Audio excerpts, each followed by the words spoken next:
factors. We're going to talk about what it takes to really be great leaders. I'm going to kick off with our PowerPoint here.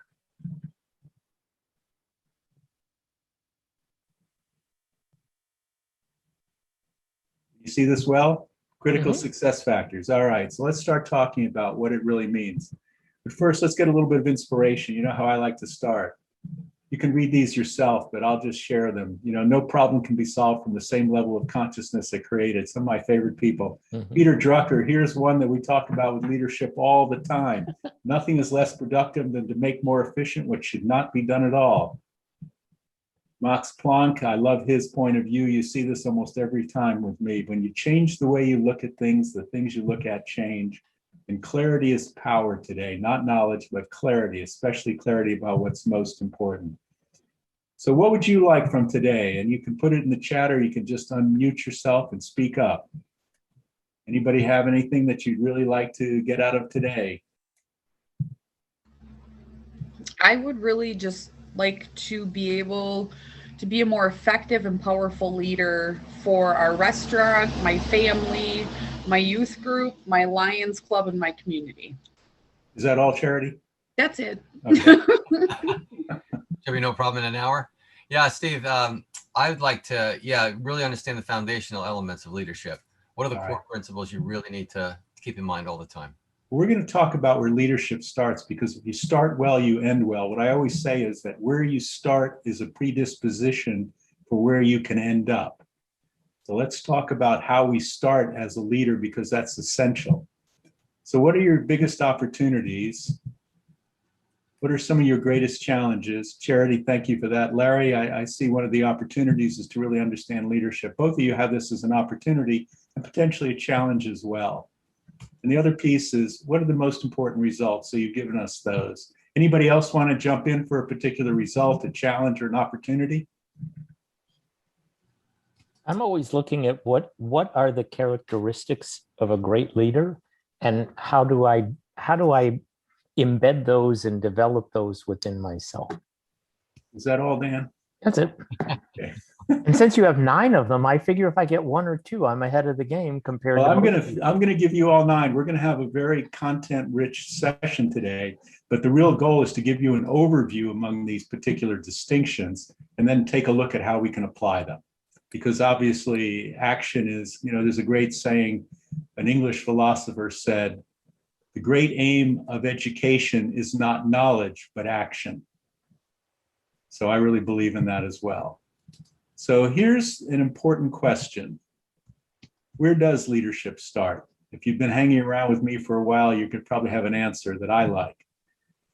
But what is your answer to where leadership starts? Because this is really the topic of the day. Where does leadership start? Because again, I want to reiterate, where you start is a predisposition for where you can end up. Charity, to your point, whether it's your family, your community, your church, or your restaurant, how you start a process is already predisposing you to end up in a certain point. And it's really critical for us to really think about not just where we want to go, but where we are when we start, because that path is critical. So anybody want to venture a guess? Where does leadership start?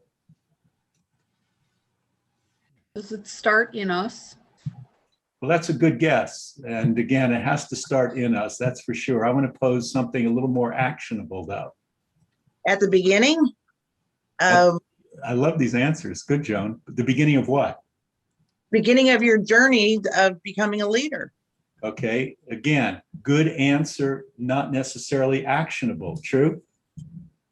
What we're looking for is something we can actually do something about, because if we can do something about it, we can improve it rather rapidly.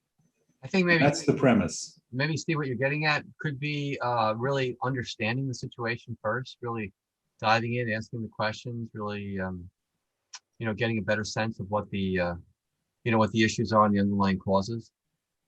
Okay, again, good answer. And again, how would we take action on that? What do we need to understand? So let me give you the answer, and let's dig in deeply. Where does leadership start? I'm going to claim leadership starts with the decisions that you make. And here's one of another, Peter Drucker is one of my 3 greatest heroes. Whenever you see a successful business, someone made a courageous decision. Leadership starts with the decisions you make, and the decisions you make start with the decision-making process you use. So I'm going to claim that leadership starts with your decisions and your decision-making process, which actually gives us something to work on. We're going to make some distinctions about the kinds of decisions you need to make. Now, that's not a be-all and end-all, but it is the beginning point where you can make a huge impact, a big difference, and a massive improvement in the quality of your leadership. So here's my intention, always my intention, actually. Perspectives, principles, and processes for superior leadership decision-making. All in favor, say aye. Opposed, say nay. Motion carries. Okay, let's continue. Here we go. So here's one of the things I want to suggest to you. Figure out what's an important or significant decision you need to make. Charity, pick one of the areas that you want to work on, or pick two if you really want to. But what's an important or significant decision? You don't need to share it with me now. You don't have to share it with me later. But it'll serve you well to understand what you have and what you're missing in terms of making this decision. And again, as part of your leadership journey, it's being able to make the decision well. That's critical for your success. And my other question to you is, why is this challenging, this important or significant decision? Anybody want to speak to why you have a challenging, important or significant decision? Charity, go ahead. My challenge is fear of failure. Okay, so what makes it challenging? That inherent fear. And how would you overcome fear? Because if you've got it, we need to deal with it. True? True. Steve, I also think, Go ahead. I also think it's because to a large extent you don't know. A lot of times you don't know all the inputs that you need to consider, and you certainly don't know what the outcome is going to be. So, you know, it's very difficult to make decisions when you don't have a clear and confident sense of where it's going. Well, there's two things that you raised here, Larry, I want to point to. Number one is we don't know what the future holds. If we did, we'd probably be doing something else, like investing in the stock market on a regular basis. There's something Bitcoin. where knowing the future would be, very, very good. So we don't know what the future is. You know, last year at the beginning of COVID, I had so many leaders say to me, I wish I knew more about what the future held, because it was so uncertain that it was obvious that they never knew what the future held, but now they were faced with that. So we do not know what the future holds. However, there's a great number of quotes that speak to, if you want to know what your future is, the best way is to create it. So how do we do that? And that's going to be part of our journey. And Charity, how do you deal with the fear? A lot of the ways you deal with the fear will come to here, because it's the way, the level you engage from offers you more courage and greater certainty that you're choosing from a good place. So let's hold that in mind, because, you know, fear is a regular component to almost all of our decision making, especially when we're making big leaps. Right. Dan, did you want to add something? Yeah, I think what makes decisions challenging is multifaceted. One of the things is our previous experience. One of the things is our belief system. True. One of the things is the lens of how we see the world. Right. And those are, to me, all internal. And then Right. we also have, do I have enough data to make a good decision, or do I need more? Right. And this idea of certainty versus clarity. I see Right. so many businesses looking for certainty, whereas I think good leadership is clarity. And if we have good clarity and we're on point, we can pivot and see the idea of making a decision, to me, is never final, it's iterative. We've made a decision, we're now Yes. getting outcome. And we just keep doing it. If we're held back because of fear of failure, we have a lot less possibility to look at. Right. So all of that, to me, is it's a really multifaceted. And what I really get when Charity says that, I just get it in my body. I feel my whole body constricting, and that self-awareness of what's happening within me, how I deal with the fear is actually to embrace it, not avoid it. I slow down, I breathe, Beautiful. right? I do the kinds of things that get me centered and grounded so that I get back my sense of confidence. Yeah. Right. And I think it's really important to understand, am I in the present or am I in the past? Or hopefully part of creating the future. But again, so Dan, I want to speak to a couple of things. Number one, we almost never have sufficient information Right. to move forward with 100% of what we need to know. Let's just talk about that. It's a factual basis for most of what we face in our world today. We don't know everything we need to know to make the most congruent, consistent, clear decision. However, we do know a lot of different things, and what we choose from our internal metrics, our internal decision-making sources to use, has a massive impact on the kinds of decisions we make. And that's what we're going to show you right now. Let's just talk in general. What is required? You'll see WIMI all the time from me. What is most important? Because the most important thing you can always be aware of is what is most important, regardless of the situation. Charity, what's most important for the success of your restaurant? What's most important for the well-being of your family? What's most important for you to make a major contribution in your community? Because when you can identify that with clarity, Dan, to your point, clarity is so essential. And especially to me, clarity about what's most important in a particular context. So here's what organizations require: a compelling vision of the future and a mission people rally around. These are essentials that really help you to focus. How many times do you see organizations without a compelling vision or without a mission that really brings people together? A thriving, engaged culture. What do I mean by that? That there are values that people share, that they're engaged in a way that makes a difference. I'll show you at the end.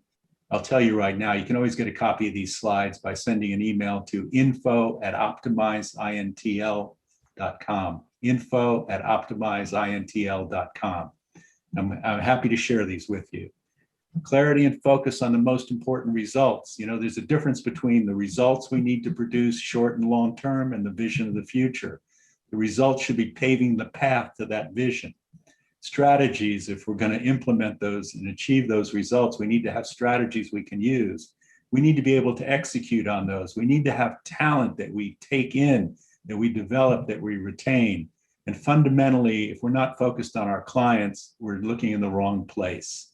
And we need to have the people and processes that allow us to maximize our impact and our value to clients and products and services. So let's ask the question. That's all nice. How do we get that? Let me answer that for you. You get it with the structure of an effective leadership decision-making process. And it starts here. There's three big questions you always need to answer. And I'll talk to you in a slightly different order here. The first question you always want to answer as a leader is, what is most important for this situation, for this organization? In charity, a family is an organization, a church, a community, yourself, you're an organization. And the most responsible leadership we all have is leadership of ourselves. If we can't do that well, it's going to be difficult to do it for anyone else. But what's most important? The second most important question, which is actually, I'd claim, the first most important question, but it presumes that you can answer, why is that choice of what's most important the best choice of what to choose to focus on? So what's most important? Why is that the best choice? Then and only then, I want to repeat that, then and only then are you in a position to ask, how can we achieve these? So here's what the picture looks like. So there's 8 key distinctions, and there's a 9th here. It's called our vision. So if we look at the questions, everybody who's spent time with me understands these are driving forces. The issues of identity and values drive the answer about what our purpose is. The issues of values and belief drive our decision about what our mission is in alignment with our purpose. Our decisions about what we believe is possible, what our rules of engagement are, drive our goals about what we're going to achieve. And our rules and our deeper rules, our very tactical rules, drive our strategies. Now, here's the important consideration. If we fully manifest who we are, why we're here, and what we value in the future, that is the basis for vision.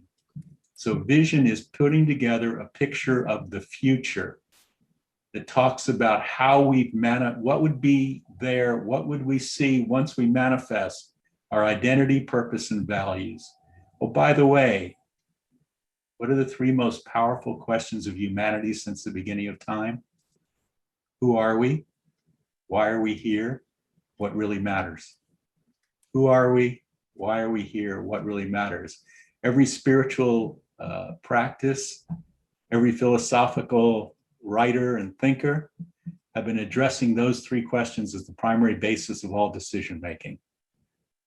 Let's use wisdom, ancient wisdom, as well as putting it together so that it currently has meaning and application for us.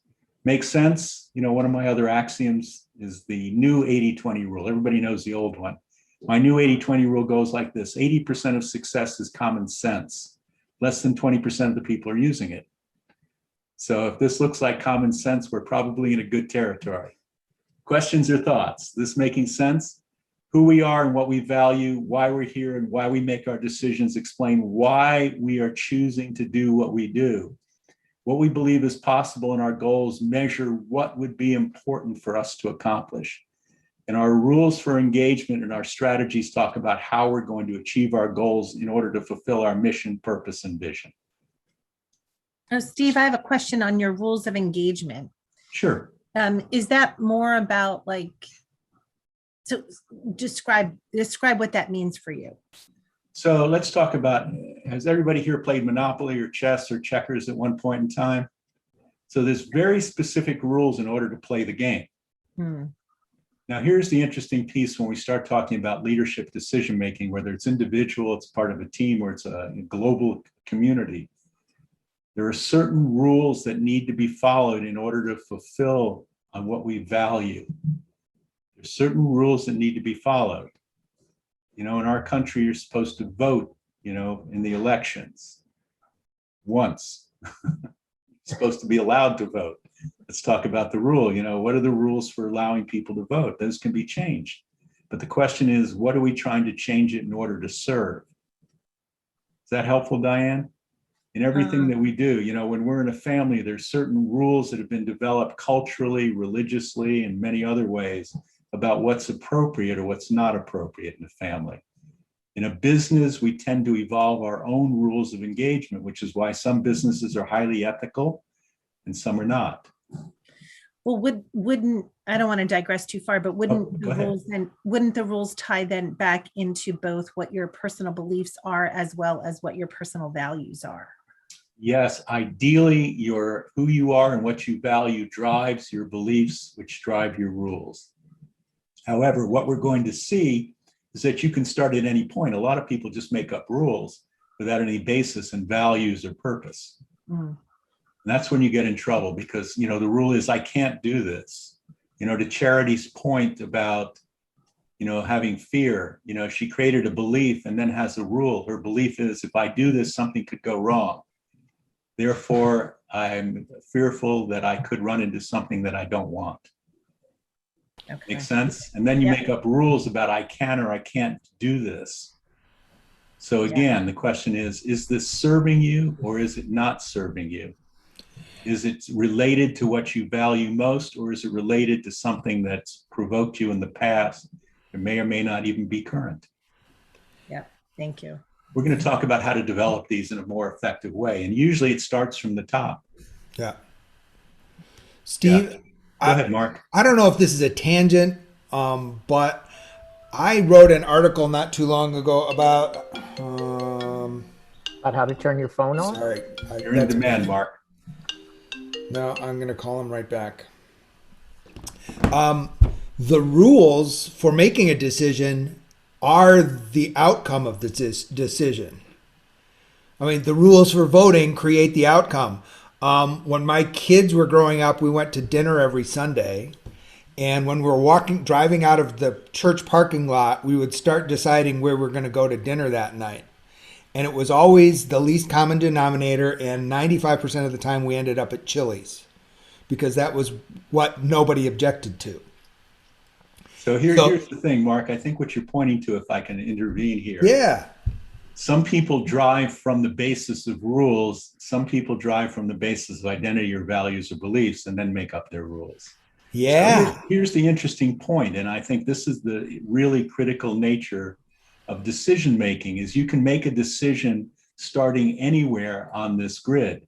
But these are really the 8, and vision is really a manifestation of the future. We'll talk about that in a moment. But these are the 8 key decision-making drivers that people use. The question is, do you start from the highest to drive to the lower ones, or are you doing it in some other way, which I guarantee you predisposes you for a less successful outcome?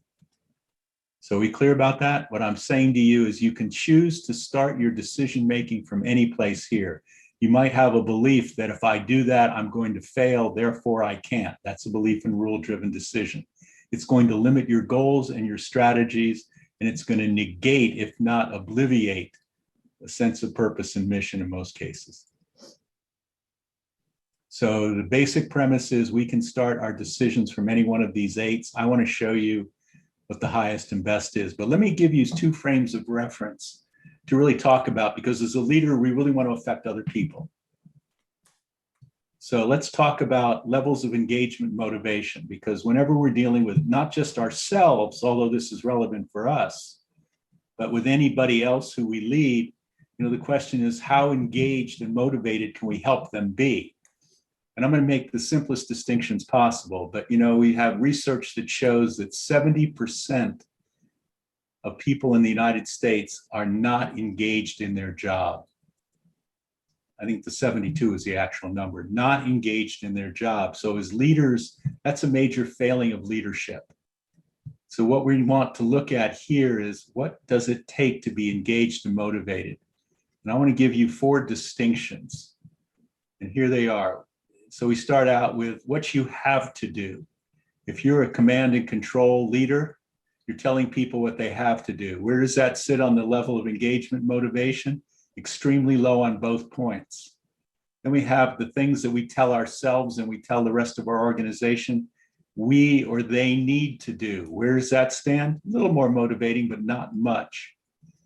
Then we start to talk about what we want to do. You notice the difference when you think of it in these terms? If you have to do it or you need to do it, the level of motivation, the level of engagement is minuscule. When you want to do it, it's really much higher. So the question is, we're going to talk about how these decision-making factors allow you to engage people to want to, or at the highest level of engagement, motivation, how you can get them to love to do what needs to be done. Because ultimately, again, we need to take action. Make sense? Common sense? So let's talk about one other level here, levels of impact. We're talking about always impact on what's most important. So you have the level is 0. There's nothing going on. We're not making any impact on what's most important. But the next level is really clarity about what's most important. Do we even know what's most important? Do we know about what's most important for ourselves, for our team, for our organization? Because if we don't know about what's most important, it's hard to go any further than just seeking clarity so we can keep our number 2 point of impact, our focus. When we're focused on what's most important, these are the 2 minimum levels for you to get clear about if you have any degree of interest in making an impact. And I want to emphasize that. Clarity and focus on what's most important is the most critical factor for good leadership, but also good execution. And the 3rd level of impact is the one that I talk about being the first level of leadership impact. And I call that literally impact. You can also call it prioritization. Are we making decisions that make an impact on what's most important? And then the highest level of leadership is here, whether it's for yourself, for your team, for your community, for the world. And I call that leverage. What I mean by leverage is the ability to create the environment and the opportunities for other people to make an impact. Where you create the environment and the opportunities for other people to make an impact. That's ultimate leadership leverage. So we've got 2 ways to look at this. We've got the opportunity to have a major impact and leverage. And we also have the ability to engage people in terms of things that they love and they want. So let's talk about how we put this into practice. So what I'm going to go through with you is I'm going to show you the 8 steps, the strategic alignment process is what I call it, because ultimately your greatest power comes when you align these decision-making forces. So this is sort of the format we're going to use to show you how to use these 9 distinctions. So first of all, we're going to give you the name: identity, values, beliefs, rules, purpose, mission, goals, strategies. And we're going to explain the point of these. Then what we're going to do is we're also going to give you a question that we use to refine, and get clarity on what that point is and what it distinguishes that needs clarification. What's the difference between identity and values and beliefs? There's a significant difference at the energetic level, at the impact level, at the level of being able to make a decision. And then we're going to add why the distinction matters, because every one of them matter. And your greatest power comes from being able to line them up, align them, as I like to say, and utilize all of them. And then finally, what's the level of engagement, motivation it hits, and what's the level of impact that it hits? Because each one of these has a tendency to hit a level of impact and a level of engagement. So this is a format we're going to run through really quickly, and then we're going to see if we can apply that to somebody who wants to make a decision. We'll show you what you could use more of, what you could modify, and how you can make better leadership decisions, because that's where leadership starts. So let's start with values. Now, we have identity is higher than values. And this is one of the internal, but this is what we're committed to holding as important and commit to be congruent with our values, whether it's contribution, creativity, impact, whatever the value is, it's what we care about most. And what it really means is the question we ask is, what's most important to value for us to be as successful as possible? Let's assume as leaders. Charity in your restaurant, we'll use that. What's most important to value for us to be as successful as possible? And I mean value, not do. That's a big difference here. You know, what's the internal state we need to hold? Do we need to be in service? Do we need to have integrity? Do we need to contribute? Do we need to be responsive? What are the values that are most important for us to hold to be as successful as possible? Because this is about what we're committed to being. And I mean being, not doing. This is what we're committed to being: more responsive, more in integrity, more of a contributor, more connected, whatever it might be. And again, values are the basis for evaluation. How do we evaluate how we're doing? Usually it's on the basis of our values. And unfortunately, for many people, they can't tell you what their most important values are. It's a real deficiency of leadership, and it's a deficiency of culture. Let's talk about 2. You know, values can hit at the level of wants and loves. So it's incredibly highly motivating and engagement. Values in an organization are some of the best drivers of engagement and motivation. It also allows us to really operate at the level of impact and leverage, because we can ask, are we congruent with our values or not? So again, I'm going to give you a whole lot of content here, but I just want to simplify it to 5 criteria for each one of these. And again, I'm happy to share the deck with you at the end here. Questions or thoughts? So this in my mind is where so much cognitive dissonance happens. In what way, Dan? So when we hire 50%, so building on 72% of people are unengaged in their work. Right.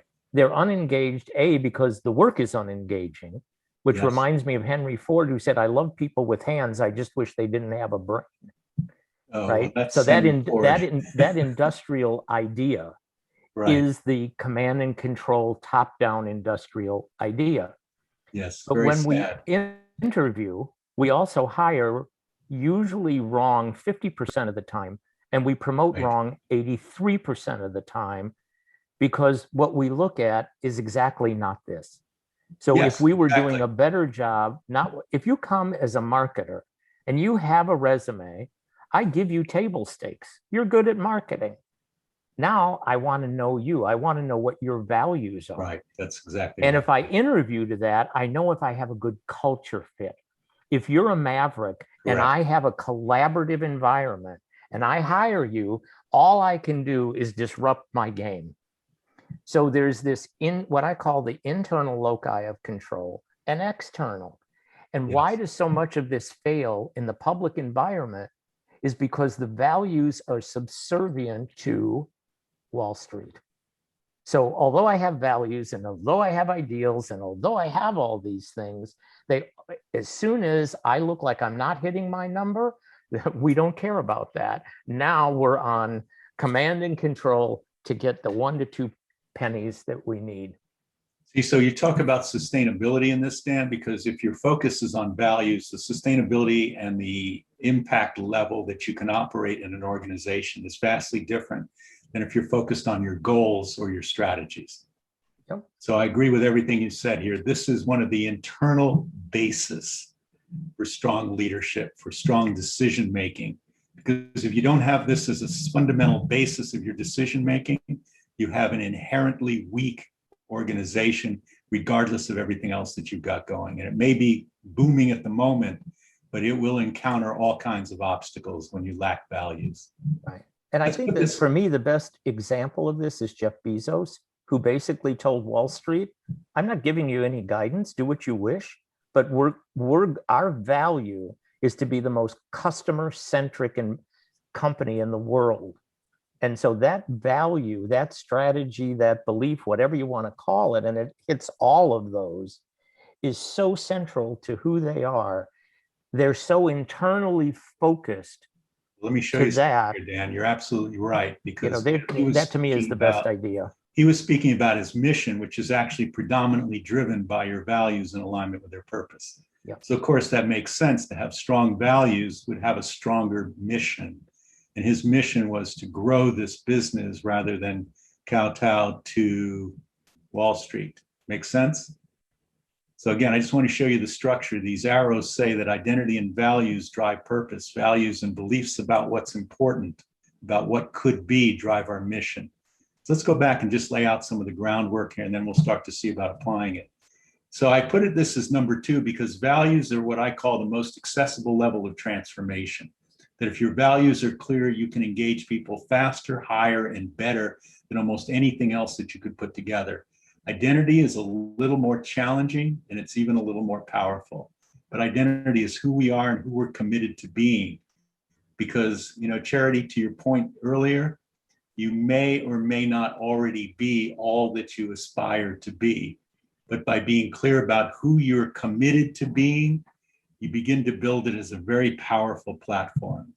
So here's what it means. This is the question you ask. Looking back, and a way to do this is to work with your neurology. Go to the future, turn around and think about what will our key constituencies be saying about who we are and have been for them.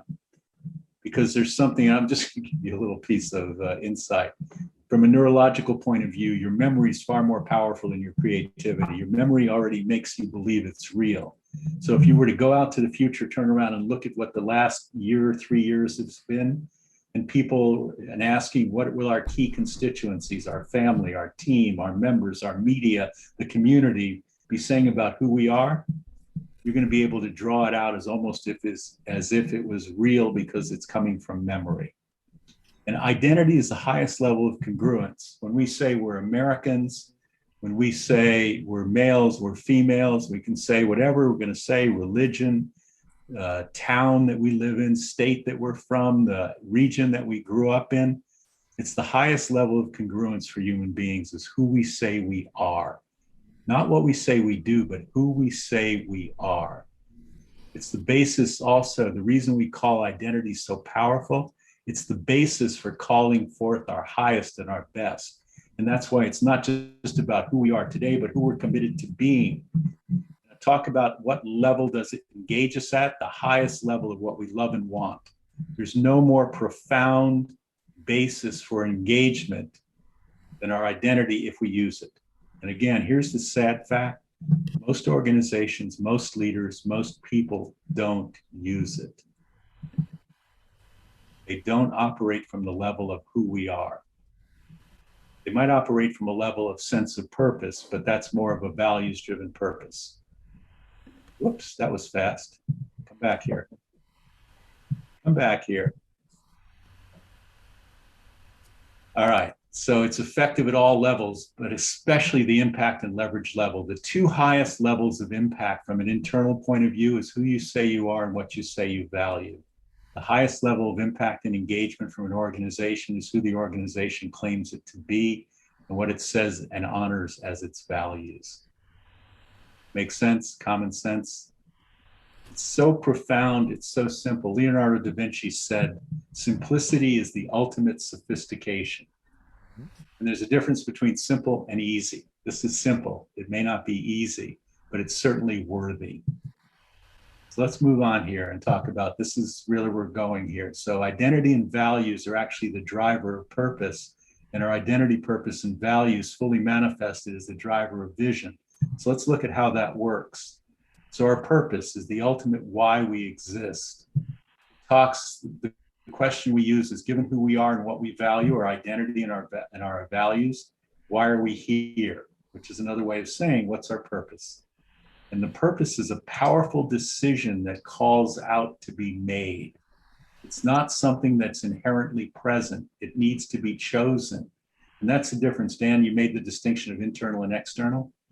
Identity and values, beliefs and rules are internally existing already, whether as an individual or an organization. Purpose must be chosen. It doesn't exist unless it's chosen. But there's a foundation for its choice. And a lot of people make up stuff and say, my purpose is fill in the blank. And it has no grounding in identity and values. Therefore, it's inherently weak and will be very easy to flip, flop, and turn around. So again, our purpose gives us our most compelling reason why we do something. And remember, why we're doing something is the highest level of what we love to do, and it's the highest level of impact and leverage. So we're starting to see some opportunities here. Use that one. Let's continue on one more, vision here. So vision is our picture of the future when we've manifested our most powerful forces. Three most powerful forces: identity, values, and purpose. It's the picture we would see in the future when those things are real and fully manifested. What's the vision question? Given who we are, why we're here, and what we hold is most valuable. Given who we are, identity. Why we're here, our purpose, and what we hold is most valuable, our values. When it's manifested fully in 1 year, 3 years, 10 years, pick your time. What would we see in the world, in our world? That's the question for vision, but it presupposes you've got clarity about identity, purpose, and values. So the reason that that vision is so powerful, it can move the world when it grows out of our super strong foundations. You know, when John Kennedy said, we're going to put a man on the moon within 10 years, we had never been in outer space. We'd never gotten a man out of the atmosphere. And yet it happened in under 9 years. So that's the difference between a goal and a vision. A vision is a picture of the future. And if you ever go to the Kennedy Library, or you look up Kennedy's speech about that, which he actually delivered in Texas at Rice University, I believe, he said, given who we are as Americans, our identity, leaders of the free world, identity, we need to show what the free people of the world can do, a sense of purpose. And freedom is one of our values, and leadership is another one of our values. Therefore, we have this vision that we will put a man on the moon within 10 years. So again, listen to that speech because it's full of identity, purpose, and values. Listen to Martin Luther King, who had a vision to eliminate racism in America. And he made some great strides. We're still fighting that battle, but he was instrumental in moving it forward. And if you listen to I Have a Dream speech, probably the greatest speech of the 20th century, it's full of metaphors about who we are, about why we're here, about what we can value as human beings. You look at Nelson Mandela, who spent 27 years where they took away everything they could from him except three things: his sense of identity, his sense of purpose, and his values. And he transformed the world. They didn't transform him. But again, elimination of apartheid as his ultimate vision of possibilities at a time when that seemed absolutely impossible. It was based on who he was, why he was there. First one I mentioned, Diane, was John F. Kennedy talking about going to the moon. So that's the reason that the vision can move the world when it's based on our vision, our values, our identity, and our purpose. Now, here's the interesting thing. Vision often gets mixed up with goals or strategies. My favorite story, I was working with a client one time, I had a chance to talk to the CEO. I walk into the CEO, I said, so what's your vision for the company? And he looks at me, he says, we're going to be a $3 billion company in 3 years. Does that sound like identity, purpose, and values? I looked at him and I said, and I bet your people are really excited about coming to work. And he looks at me, he goes, what? Because nobody ever says that to a CEO. They pay me to say that to CEOs. because I said to him, at best, it's a goal, maybe it's just a strategy, but usually a vision that really is powerful. It has a sense of purpose, has a sense of identity. There's values embedded in it somewhere. And what you're basically saying is your people are coming to work for your glory and the glory of your shareholders. And I think it really was a transformative moment for this particular CEO when he realized that that's a big goal. Maybe it's just a strategy, but he was promoting it as a vision of the future. So we see the difference. A goal is really built on a belief about what's possible. A vision is built on a sense of purpose, a sense of identity, a sense of values. And combined, they form the most powerful force for us. Talk about vision done well. Whoop, come on back here. Satisfies the love and want level of engagement. I mean, this is what we want. What we want is a sense of purpose. What we want is a vision of possibilities. What we want is a sense of who we are as an organization. When we have that strongly, it's amazing what's possible to create. And when you start to talk about what level does it impact people at, keeps your focus on what's most important powerfully. And it creates opportunities for leverage because the pursuit of the vision gets you out of being the one in the way. It gets you to really want to engage everybody in pursuit of the vision. And people are engaged who want to fulfill on that vision. Let's talk a little bit further. Whoop. Mission. And mission and purpose are very commonly put together. They're very close to each other. But a purpose is why we exist. A mission is why we make the decisions and take the actions that we do. Are we clear about that distinction? The purpose is why we exist. It's based on who we are and what we value. Our mission is why we make the decisions and take the actions we do, which is based on our beliefs about what's possible and our values. So here's the question. Given our vision and what we believe is possible, why do we make the decisions and take the actions we do? You notice the difference between purpose, why we exist, and mission, why are we making these decisions? Those are very useful distinctions most leaders and most organizations never make. It provides the foundation for high-level decision-making that's congruent with our highest and best, because it's aligned with our vision, our purpose, our sense of identity, our values.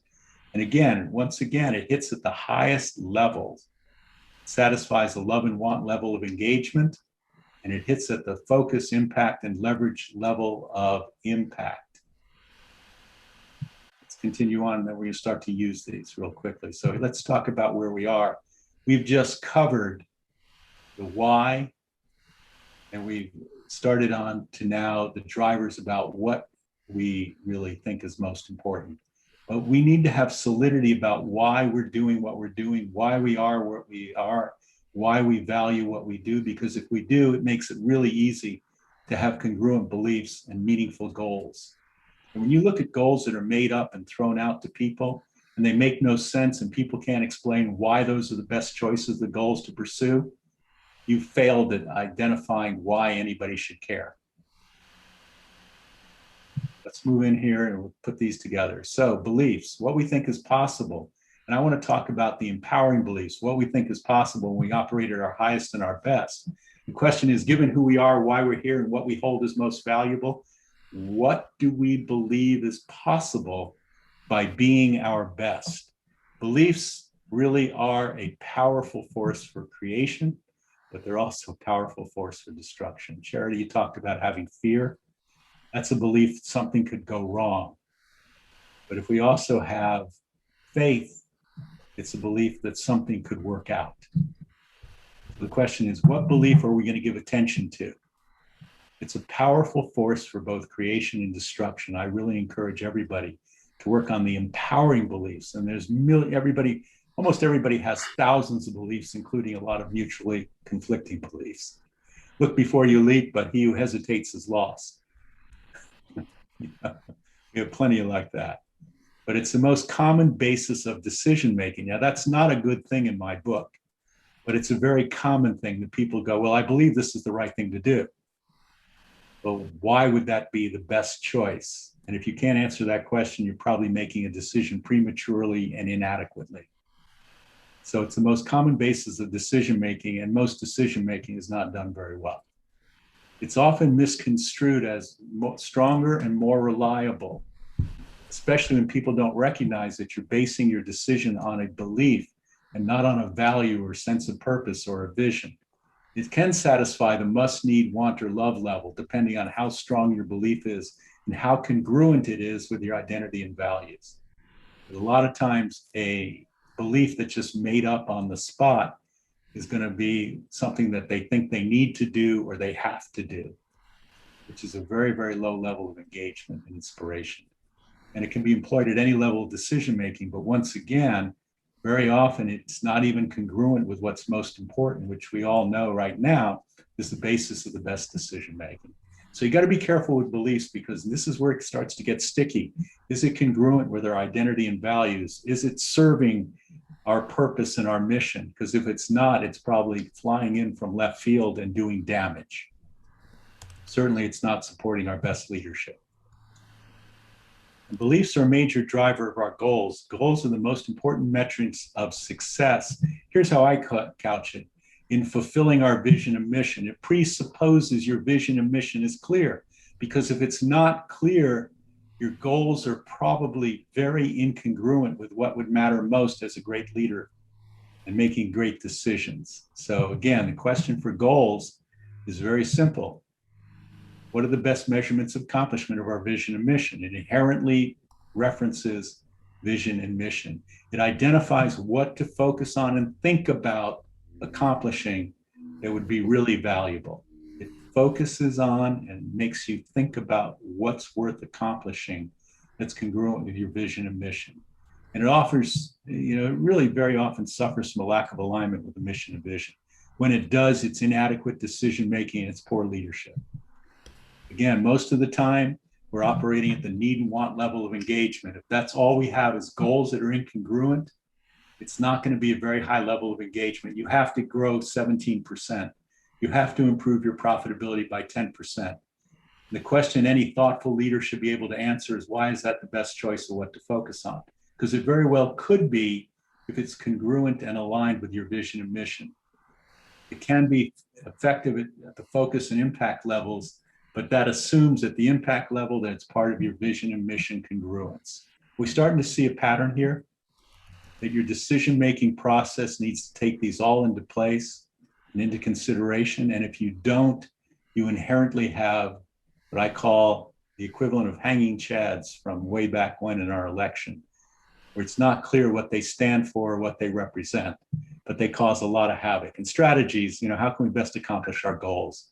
Assuming our goals are relevant and serving our mission and our vision, how can we best take action to most effectively accomplish our goal? Here's the interesting piece.